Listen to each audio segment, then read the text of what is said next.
Hello, how you doing out there? This is BJ, part of the Black Panther Party Commemoration Committee, coming from you from the Boogie Down Bronx. I'd like to tell you about the film that we're having on Friday, October 6th. It's called All Power to the People. It's by Liu Lee. And if you've seen Stanley Nelson's film, Vanguard of the Revolution, you have to see this film. This film covers a lot of things that Stanley left out, and a lot of things that the Panthers wouldn't tell Stanley, but they told Liu Lee. So you guys need to come out and check this out at the 9th Annual Black Panther Party Film Festival. Maisel Cinema, 343 Malcolm X Boulevard.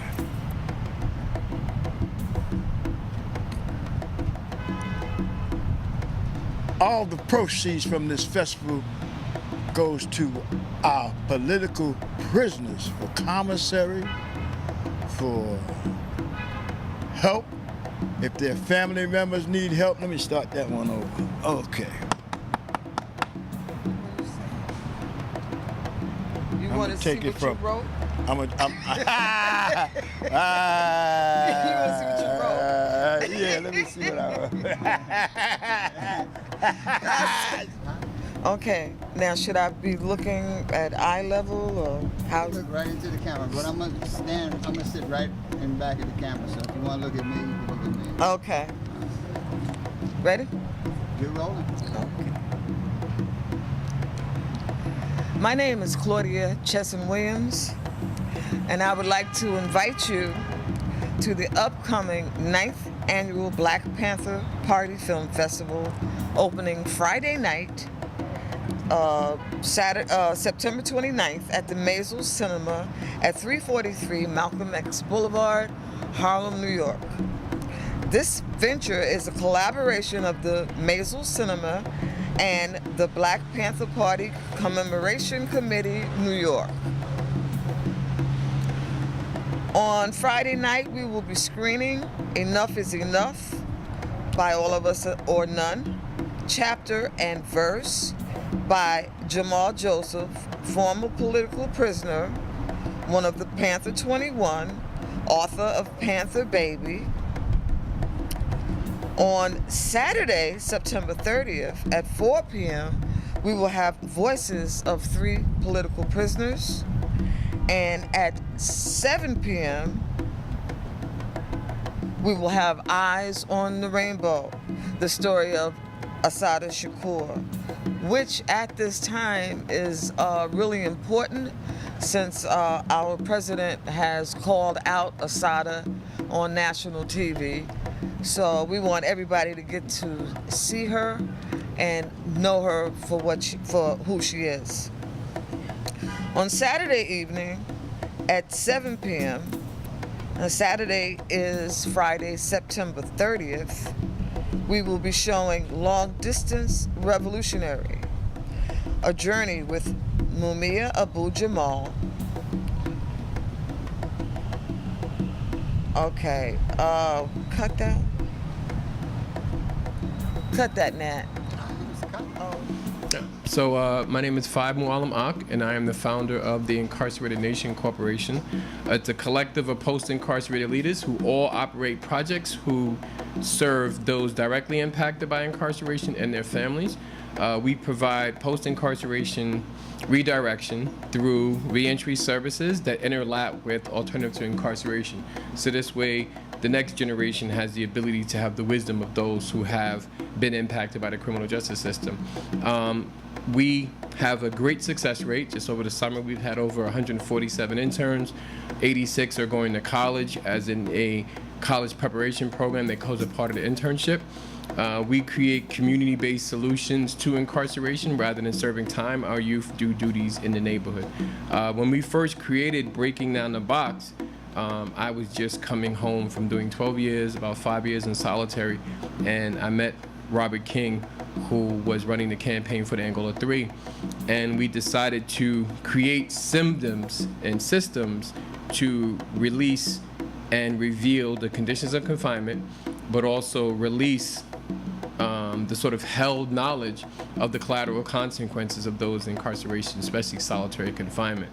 So breaking down a box was Robert's idea to create a human rights film that addressed it from a moral perspective, as if who is the moral police of society when this cruel and unusual is a constitutional bond that is broken every time it is sentenced out.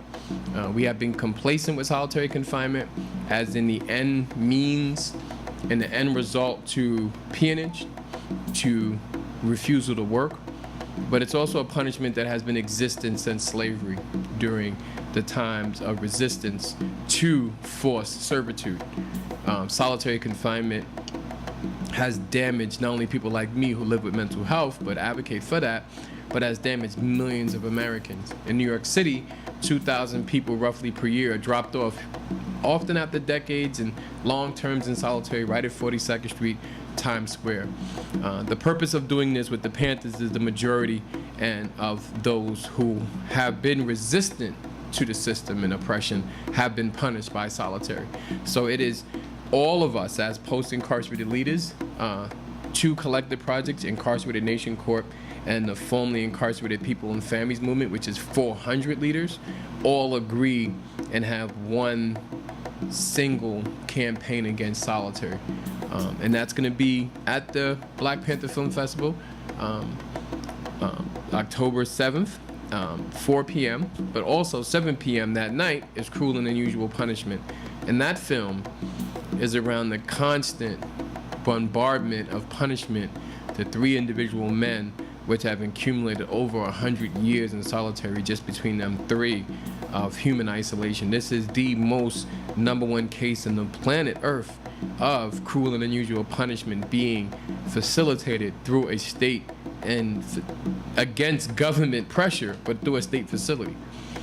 And this plantation, as it was and still is, the farm, Angola prison itself has its own horrendous history. So these 3 men have championed and beaten down those bars and have successfully moved beyond the bars physically and spiritually. And now Robin and Albert, who is also board members and founders of the Incarcerated Nation Corp, are also creating an international council on solitary, which will put experts in every state, mostly those directly impacted, and calling for the freedom of all political prisoners of war who are held in these torturous conditions. Yeah.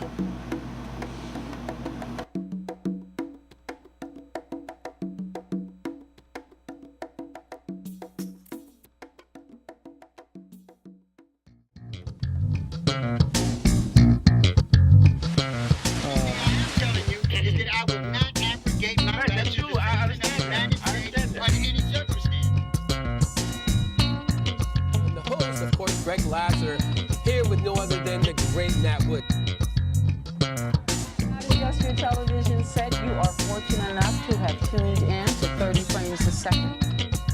You have spun that into the fact where the victim is now the perpetrator and the perpetrator is now the victim. Mm-hmm. And that just drives me crazy. That was 5 Mulim Ak and my brother BJ and Claudia from the Panthers, and 5 is from Incarceration Nation. The theme of this show is people who have lived in the community and are now who have gone through some stuff in this thing of ours, this community of ours, and have found it in their hearts and minds to come out and try to make life better for young people coming up in this community and people incarcerated and people in solitary confinement. And it's kind of a Bronx thing today. Because 5 and BJ and Claudia, who were telling you about the Black Panther Film Festival, was located in the Bronx. That's where we did the shoot. And keeping with the theme of people doing things in the community and Bronx in the house, we have with us 2 members of the incredible Peacemakers. That's right. We have Chico and Rob with us today, and they're going to tell us who they are, what they're doing, and how they are attempting to bring sanity to our community so that we can get back on track. My brother Chico, my brother Ralph, how you brothers doing today? I'm beautiful, bro. I'm blessed. Yes, it's good to be here. What is the Peacemakers? I'm looking at this piece of paper. It says, I am the Peacemakers. So what exactly is the Peacemakers? How did it come to be? And what do you guys do? The Peacemakers used to be a street gang, a crew.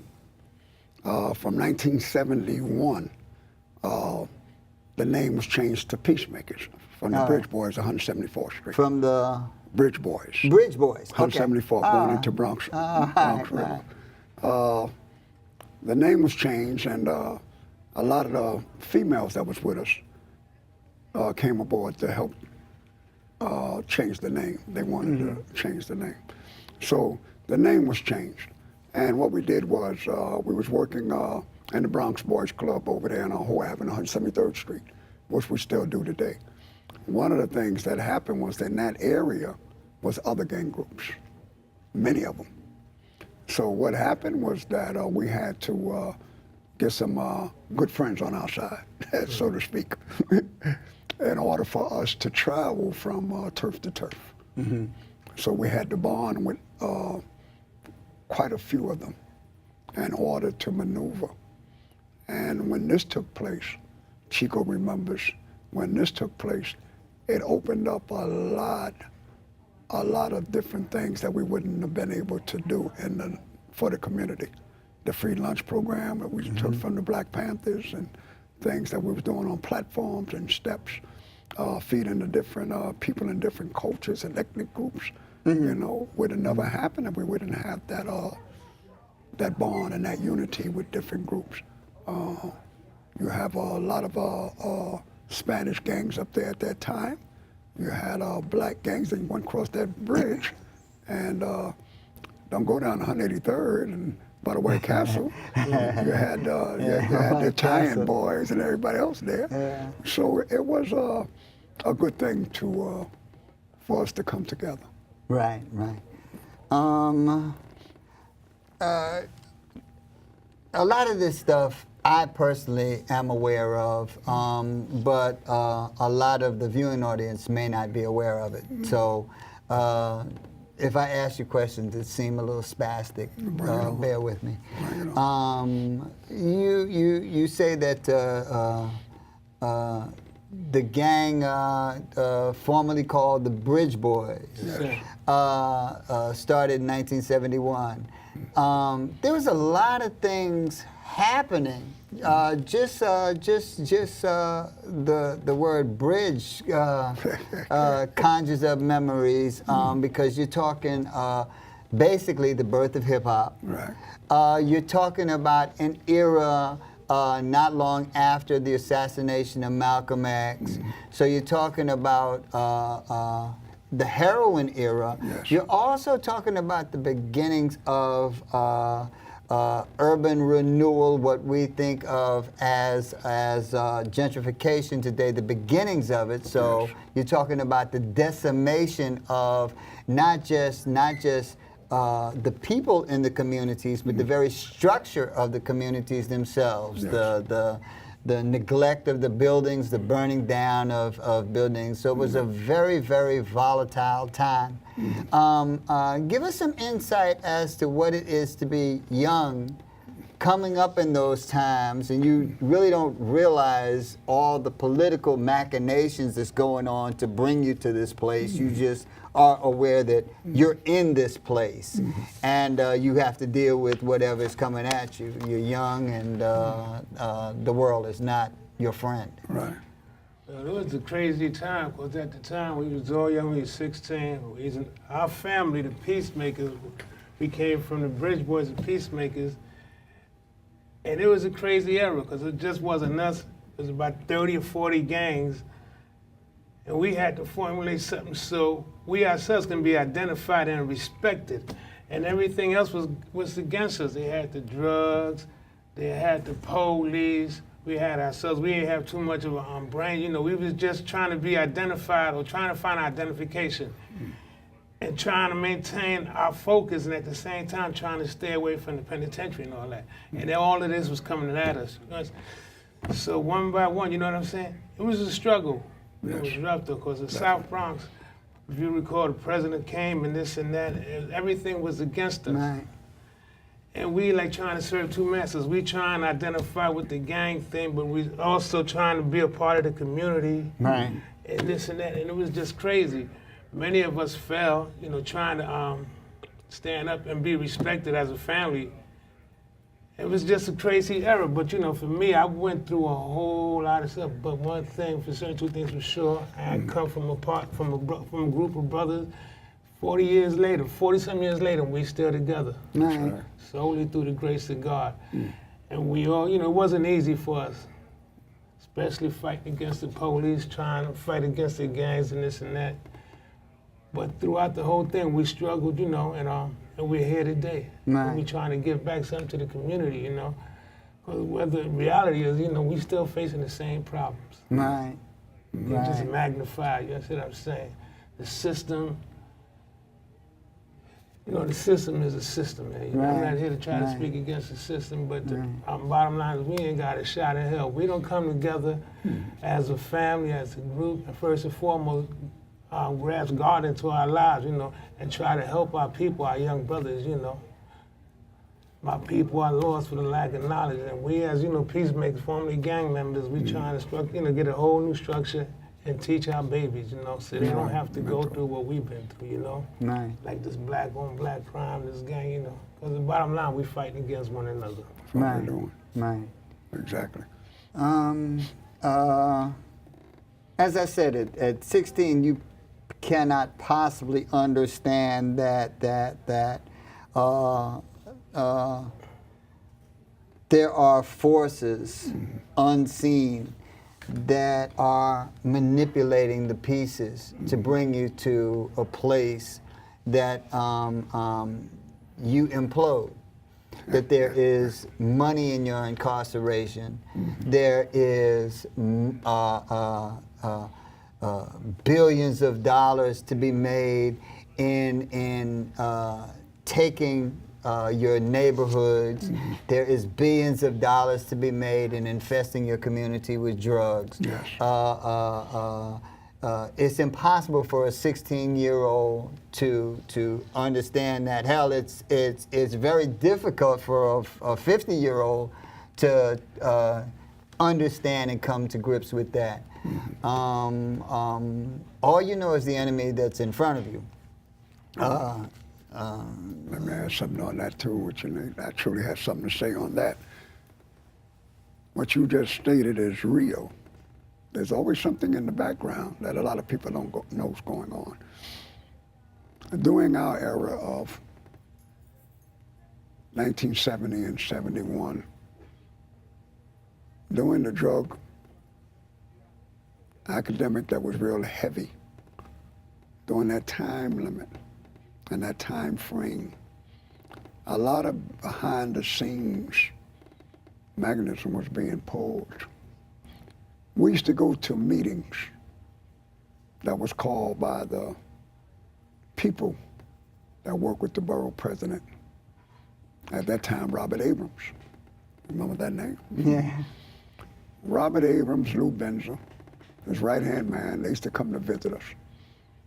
And we used to go up to Castle Hill to sit up there in the Catholic Church with the Monsignors and everybody, eat dinner. And they used to give us funding to keep us quiet in the streets, to help us out. And all this was, you know, good because that's how we got into the free lunch program. As the programs and things was going along and things started to grow, and they started to running for re-election, it seemed like everybody wanted you to make noise in the community. Now you have Fort Apache, 42nd Precinct, 43rd, they're all coming. And then you had David Susskind, David Frost, Gala Rivera, everybody's up there with us, they had us. They had everybody coming in, the newspapers. But no one ever looked at or listened to what was the reason for the youth joining these gangs and these crews. And a lot of times the parents didn't know they was a part of the crew. You know, Right. guys hide colors, they don't come in with things. Their weapons and everything would never be there. You know, they get beat up or had a fight, whatever. But a lot of this had to do with a lot of things that was going on behind the scenes. And during that time period, the politicians, the police, the task forces, all they cared about was sweeping up the street, not changing anything, but sweeping up the street, knowing that somebody will come back later and do the same thing over and over again.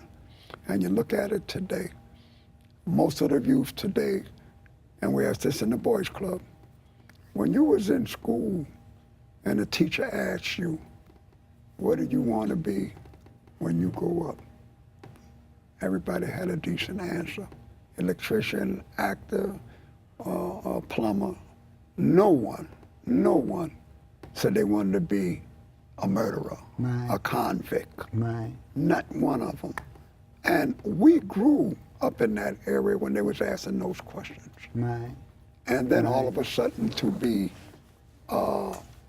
institutionalized for doing the things that we was doing and losing good people in the process, we had to understand it's time to stop.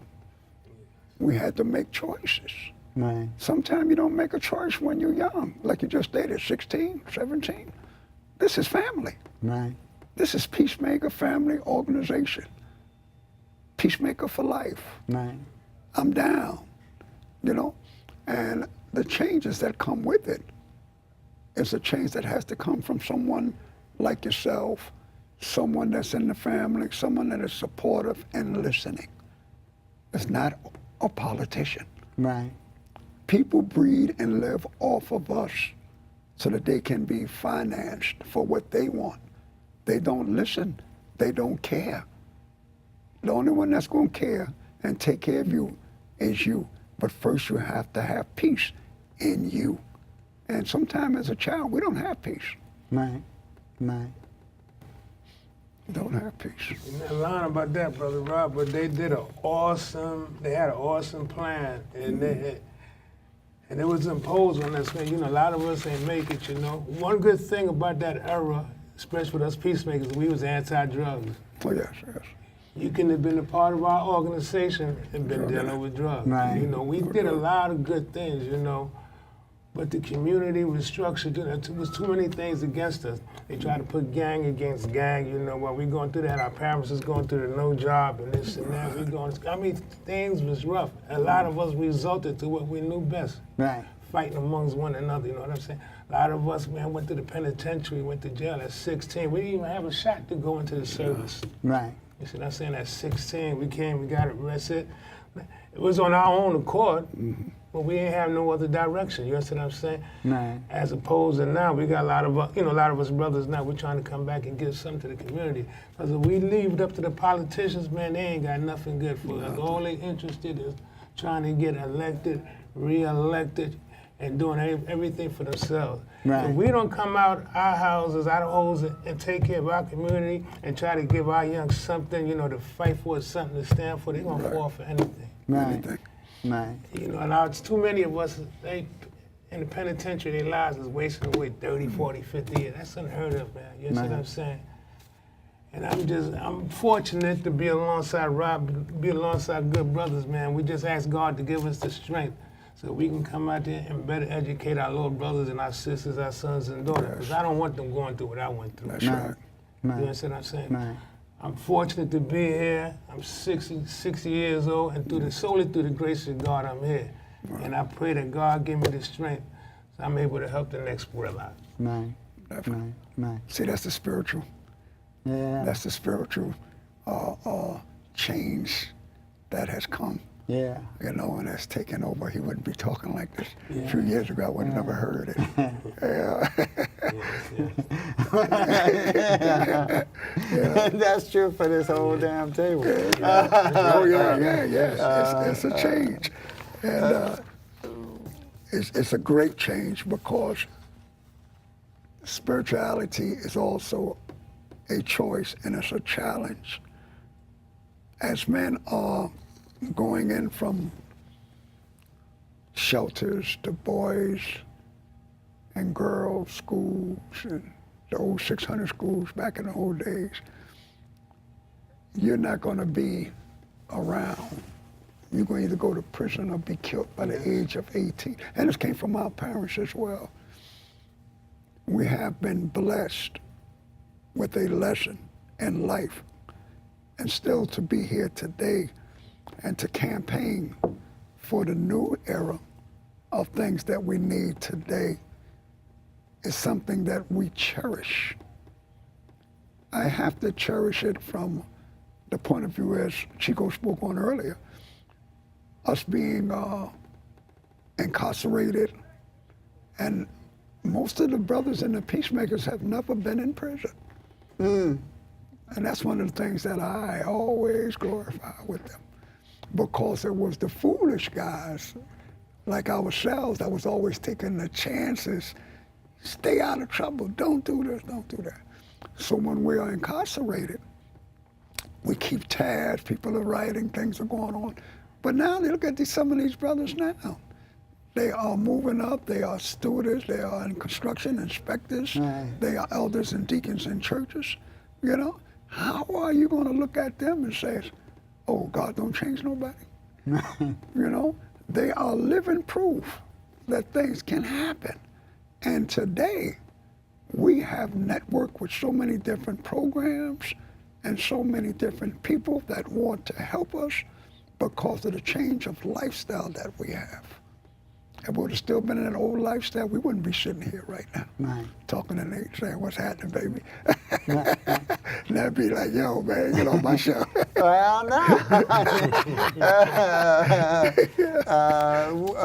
Name a couple of the networks, a couple of things that you actively do to try to Good question. make Good a question. difference. What we're doing now is social justice. And the social justice like Project Connect is a re-entry program that we work with men and women who are incarcerated. We work out of the Church of Gethsemane in Brooklyn, New York. Okay. And what it is that it's a separate program from the church. It's non-denominational. We have a Nigerian brother, our brother Shabuski, that runs it.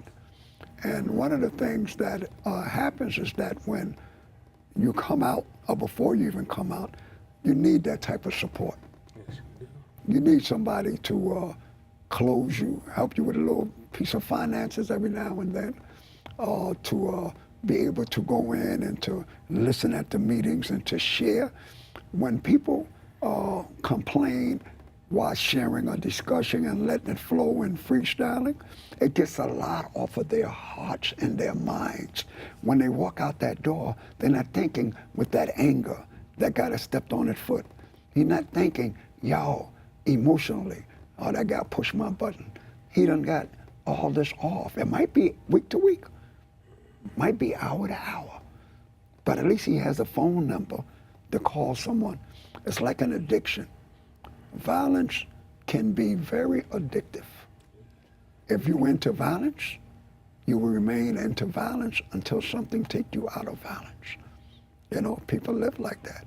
So now we are also working with groups that deal with public safety.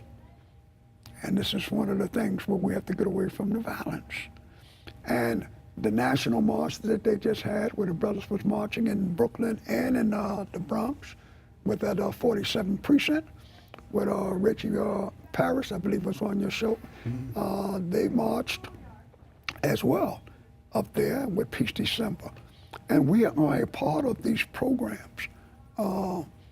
Community partnership is something that we need in order to build our own self-esteem up within our programs. We have programs such as I Am My Community, which is great because it deals with the youth. They go out into the parks, they do their hip hop. And a lot of men from the Peacemakers organization and other former gang members are into hip hop. I can name quite a few. Like we just had Melly Mel, we just had Kool Mo D up in the park with us. You know, Kool Herc has a little office on the concourse. These brothers used to be a part of all, and they come up all the time. They there, you know. It's not like they shy away from, oh, I ain't down no more. Right. You know, these things help us by networking, not just with the community older gray heads, so to speak, but with the younger people. The Boys Club has to answer to the Boys Club on 43rd Street because they run the whole Boys Club in New York. So if I go and say something to Madison Square and we put a proposal or something in, we know that it has to go down and come back up. So if you don't have anything to show and that networking ain't good, it's not going to work out. We must continue to stick with the people that supply that help, be it churches, community groups. We have a Jimmy Badito, he supplied, his organization, Missionaries, supplied book bags for the school, for the Girls and Boys Club that we just went into and did. And that networking come from us talking to people like you and other people. And they say, well, y'all do that? And then they see for themselves what's really going on. And they implement and make a phone call and say, yo, connect with this brother, talk to this brother. And we are appreciated for it, and we have such gratitude for this. And we have some brothers. I tell my brother here, Chico Rodriguez, I said, Chico, put it out there, talk to these cats, man. I can't talk that lingo like you talk, you know? But unfortunately, I'm bilingual and all that, but our main focus is to help our people, help our young, help the young, you understand what I'm saying? Because they need us, man. They ain't got a voice, and they blind, you understand what I'm saying? They gang banging just like we did. But right now, they ain't got no respect. At least back then, we had a little self-respect. They don't have no respect for nobody, you know? So we as elders, you know, we have to try to get to them and say, yo, brother, man, you have to fall back and be easy, you know what I'm saying? Try to look at it this way, you understand what I'm saying? Because the bottom line, all these things leads us to jails, institutions, and death. Right. And I pray to God, you know, they said, my people are destroyed for lack of knowledge. These young brothers need voices, they need help. Right. You know what I'm saying? Stop killing one another. You know, the system, they want us to do this. Right. You know what I'm saying? That's how the system is designed. Yeah, let them do this, let them do that, then we come and sweep them all away. But through the grace of God and good brothers like us, you know what I'm saying? And the help that we can get, we're going to try to reach our people. Because they need us. Oh, yes, yes. They need us. I'm glad you mentioned that because a lot of times, because you do have unique challenges because this is a different time and a different place. And a lot of times young people think that they're the smartest people in the room, and they know what's going on, and you don't know what's going on, and they really don't understand that that they're not the ones that have become more sophisticated. The system itself has become more sophisticated. You mentioned rap, and you mentioned music. We have always been attracted to music and arts and culture. Right, it's our culture. Yes, it's like breathing to us. One of the most effective ways that they have, one of the most effective things that they've used to corrupt our youth is our youth's own culture. Yes.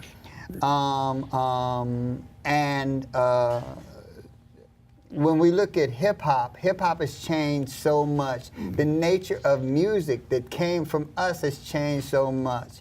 And it's a constant bombardment of violence and negativity in the lyrics themselves, which is a phenomenon that we actually didn't have. I mean, you know, cats would go to jail, they do drugs, but you know, they'd be singing in the hallways, you know, doo-wops and love songs. They wouldn't, you know, have that era missed us. Right. That's right.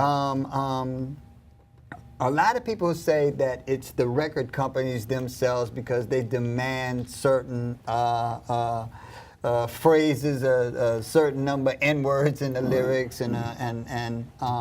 but I've observed personally that it's deeper than that. Yes, it is.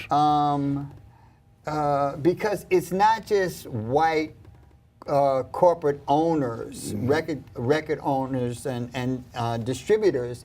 It's actually white money itself. Yes.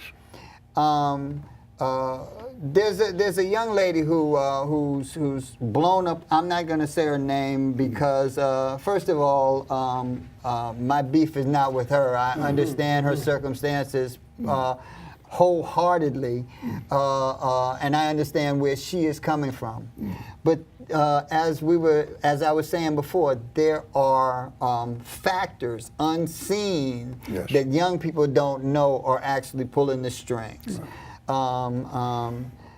You can't get 100 million, 150 million, 200 million hits on YouTube with a black audience.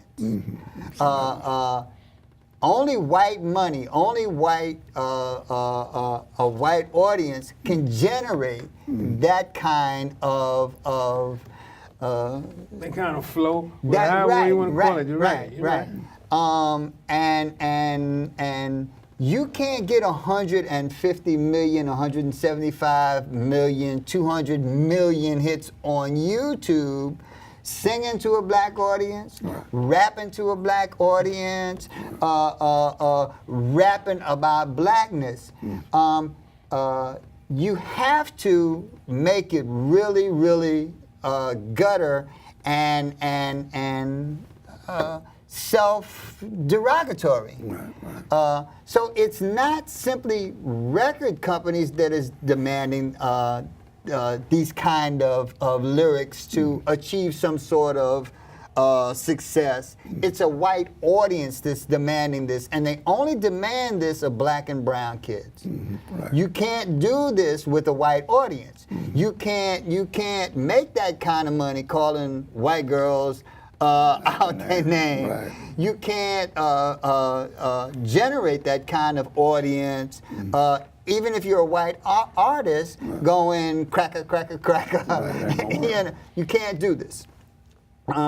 So what you're dealing with is now exacerbated by the fact that, like I said, the system itself has become far more sophisticated. And they enjoy it. They make a lot of money when you hate yourselves and kill yourselves, and you are rewarded for doing that in ways that we were never rewarded when I was growing up. But you know what, brother, excuse me, but that's part of their plan, you see what I'm saying? Mass destruction of our people, and it's up to us, the poor righteous teachers, to come up and, and bring some awareness to our people, to our young, Again, my people are destroyed for lack of knowledge. In order for our people to be born, we have to come down and sit down. Maybe we have to take one by one. But we got to plant a new direction because they got an awesome master plan against us. We continue to do what you do, you're going to get what you got. And all of that is designed to keep us down. And the only way for us to come up from that state of darkness is to teach these brothers, man. Try to bring a new light to them. Because right now, we're falling right into their hands. And the only way we're going to change is through we have to go and teach these brothers, man, try to help them elevate them. If not, they're going to fall in deeper than what we was. You know what I'm saying? Because right now, we went to the P now. They're going to try to throw them under the P now. You see what I'm saying? This is a shame the way they lock these brothers up. 20, 25 years old, 30, 40, 50 years. You know what I'm saying? He will never see no daylight. According to them, and it's all right, because that's their plan. But how are we going to uplift our brothers, and our sisters? Everything is designed against us. the media, the rap, and this and that. Some people even sell their soul just to get a few dollars. But the masses of our people is constantly falling. It's up to us, man. You understand what I'm saying? And it's a hard challenge, you know. But through the grace of God, man, you know, we have to take up that fight, brother. Right. Well, let me ride on your coattail, Chico. First thing is we have to remember, you know, the young people, the kids, the youth, boys and girls, whatever they see, they can emulate. Right. They will emulate it. One of the things of music itself, we can go all the way back and look at the boys, you know, in Compton and how they got started and how the people was ripping them off. You know, the young people should see and view these things of today. Right. You know, like Snoop Dogg said, you know, it was cool, but the thing was when you're being robbed, it's not cool at all. That's right. Right. You see? We talking about robbing somebody and here's a man robbing you with the pen. Why are you not getting educated enough being a accountant, you know, to watch over your own money?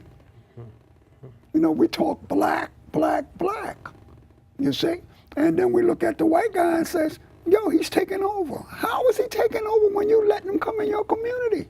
Right. You know, we think about back in the days when we was coming up and we had the bodegos, you know, and Eddie would put the big sign up, you know, and he'd say, yo, credit is dead. Right. You know what I mean? We had to dig what Eddie was talking about. Right. You know, you ain't coming up in here like that. Right. But we was getting the credit though. You know, the families in the community was being fed by Eddie. But if you didn't know Eddie, you couldn't go up in there. You know, there wasn't a thing about, yo, man, or you can't come to get nothing to eat. But that sign reflected on those who didn't live in the community. Right. You Right. see? Right. And we lived there, so we could do these things. When the children of today, like in the Bronx Boys Club when we was over in Madison, smiles are on their face when they're able to walk up to you. They see your colors, you know, and they looking at you and, yo, man, we heard about y'all. Yeah, but we don't do the things we used to do. You see, when they looking at that wristband and they looking at the knuckles with the spikes sticking out like you still got your motorcycle outside, Right. kids will gravitate to the thing, but you have to have a story behind it, Right. a positive story. Right. You know, my positive story is I just finished 30 years, but Right. people don't know until I tell them. Right. I came home in 2014, Right. you see, and I was a heavy gangbanger. Right. I went to jail back in 1972, and you was there, you know, and crewing up and banging with the fellas, and having the girls to hold the weapons and smiling at the police. I ain't got nothing on me, man. Well, we lead by example now, right? Right, but now we have to lead by example. Right. So when the children come up and they say, yo, even the bangers of today, we have to talk to them. You have to be able to put them underneath your wing and tell them, yo, I know you have to blood in and blood out. Some guys can walk away because they have their reputation.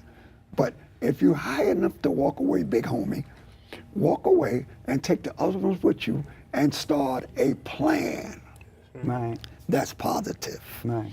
You see? Because if you're not going to do that, then you're going to either end up under the jail or you're going to get 2 in the head because somebody else wants your position. Right. You see? And that's something that you have to be worrying about when you're banging. Somebody else wants to have that power. Right. You're not doing the right thing. Well, you know, we can always say to ourselves, yo, I have to prove myself to you. Right. No, no. Right. You have to turn back around and prove that you can do better. Right. Right. That's the essence of it, doing better. One of the things about throwing bricks at the penitentiary, like we used to say, is that it comes with consequences. Yes, it does. And one of two things are gonna happen. You're either gonna die very young, or you're gonna go through a lot as you get older. Yes.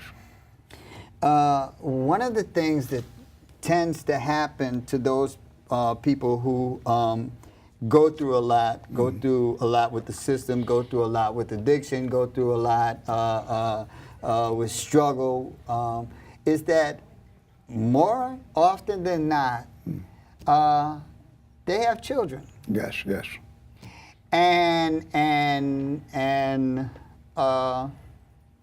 it is inconceivable to me personally that you could go through this much hell, see this many friends die or suffer, Yes, and yes. then So true.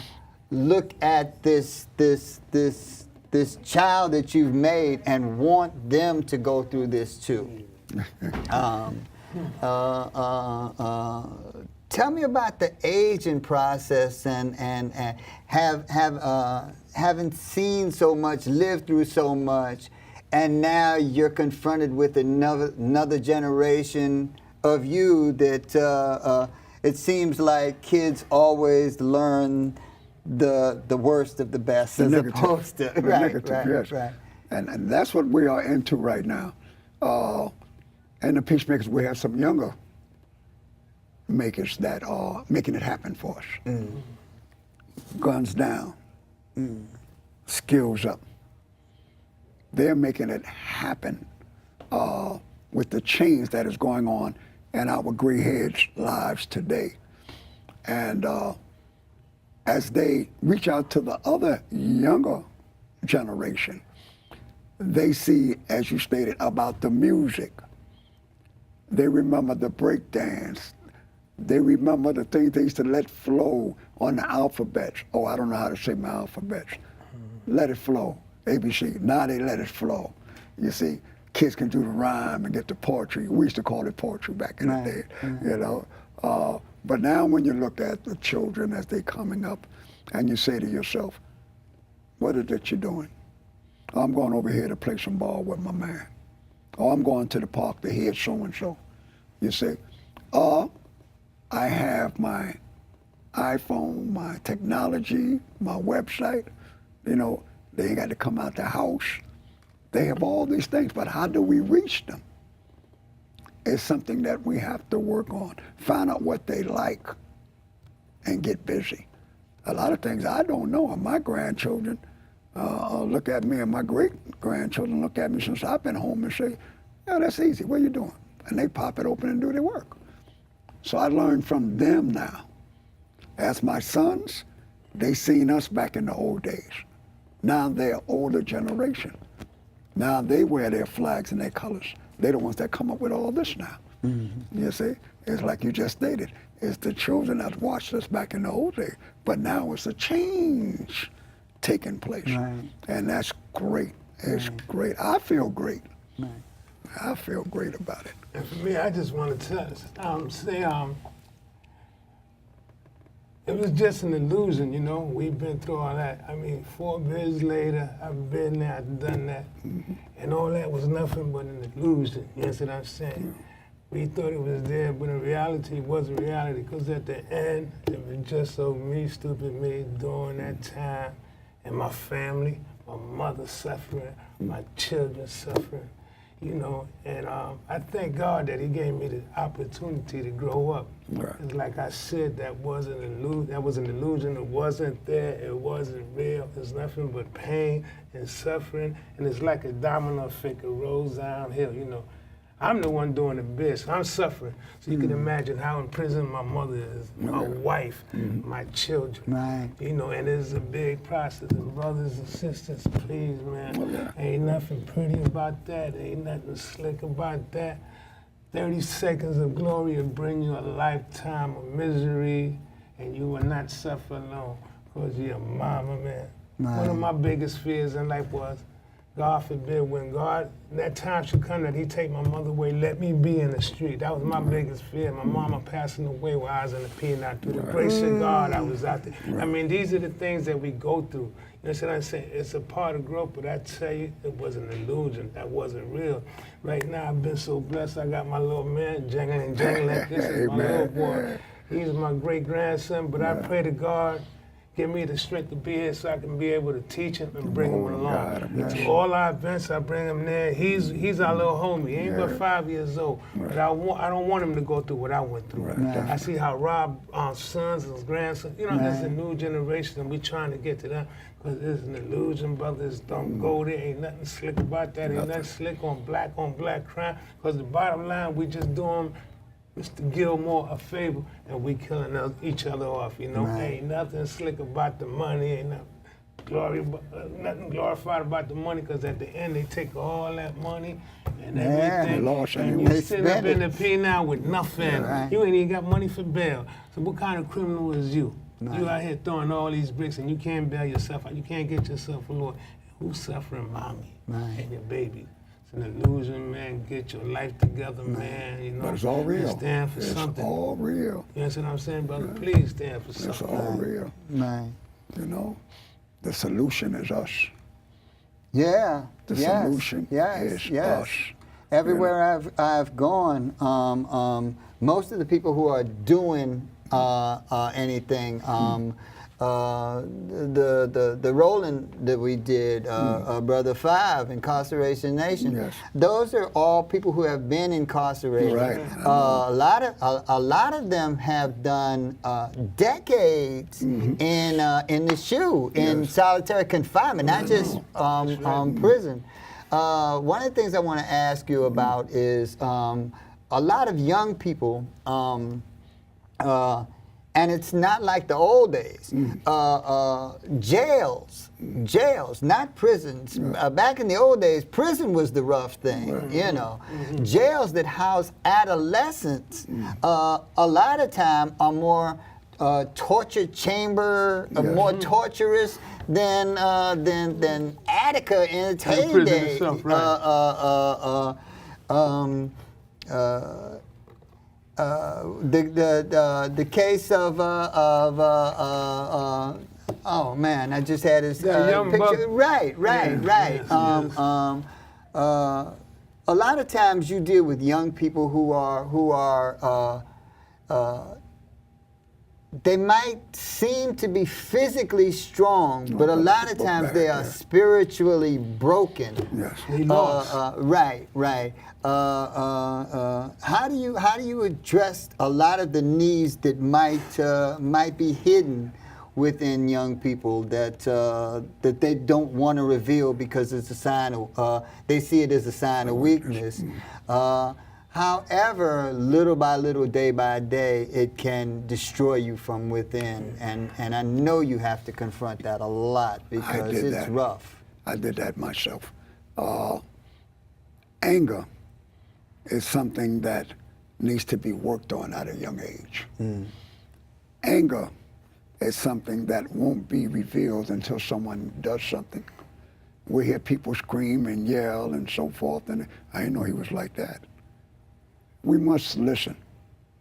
We must listen to what children say.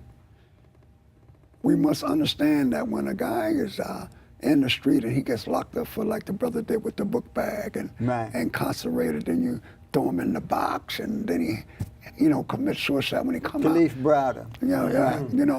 All these things take place because you're not listening. If the people inside would have been listening, or on that phone call to the house, they would have been listening. And when they call the medical department and say, my son is not receiving the proper medications, don't say you made a phone call and just let it stop.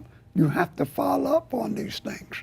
One of the things with anybody that have a mental, it could be bipolar, moodiness, anxiety. It could be anything that can make you react to something very negative that's in your mind. It's in your mind, And sometimes you'll get a guy that stands there and just look at you. You wonder, what's going on? What's that? You all right? Yeah, I'm all right. 3 days later, he's going off on you.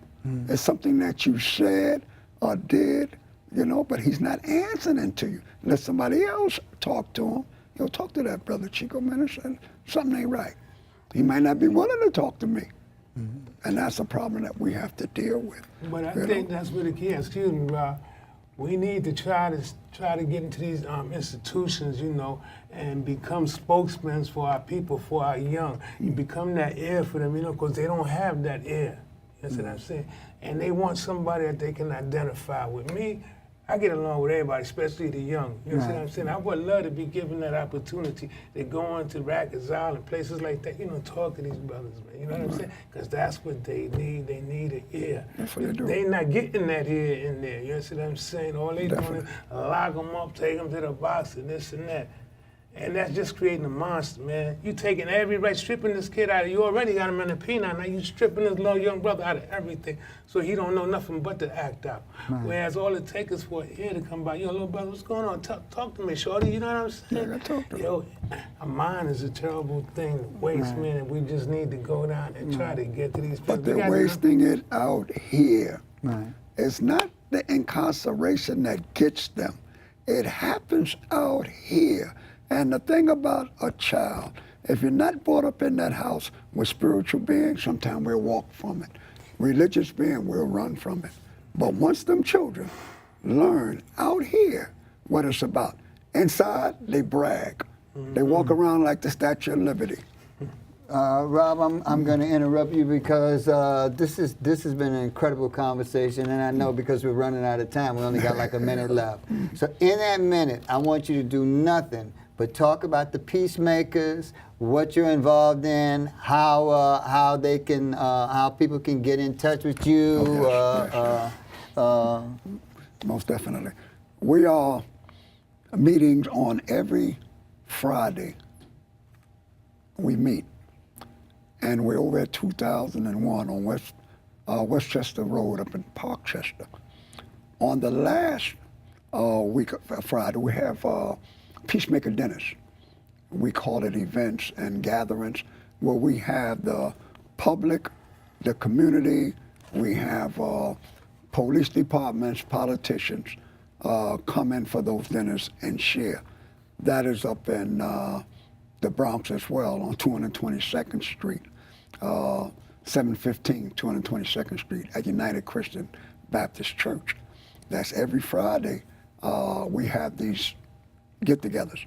And it's a partnership. I would like to, you know, the community partnership for safety. This is something that we work with. It's 5 different networking groups there. And this helps us to build up. We will be glad for anyone to get in touch with us at any time. They know they can go right to the website, I Am the Peacemakers, and you will find us right there on the web or on your phone. We only have about like 10 seconds left. Go to your search engine, type in I Am the Peacemakers. Find out how you can get involved, help these brothers, help our community.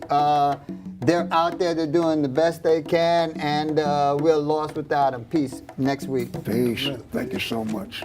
Thank you, brother. Thank you, Dad. Thank you. Pleasure, brother. God bless you. God bless you, brother. Opening up things that we couldn't even remember. That was beautiful, though, brother. Yeah, Thank you, brother. Thank you.